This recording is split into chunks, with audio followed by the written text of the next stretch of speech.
बादारि film प्रडाक्शननि दिहुननाय सिखोना जाहाराव सुबुंनि आगान बे फिल्मखौ बेखेवनो मोननानै आं जोबोद गोजोननाय मोनदों।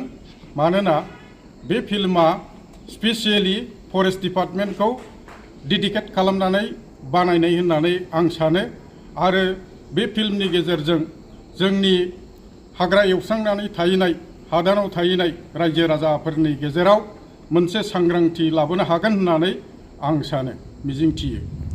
दा दिनैनि बे बादारि फिल्म प्रडाक्शना आरोबाव बिनिफ्राय साबसिन हामसिनै जाहाथे फरेस्ट डिपार्टमेन्टखौ डेडिकेट खालामनानै आरो गोदान फिल्म दिहुनबावनो हाथों होननानै आं बिथांमोनखौ आशीर्बाद होयो।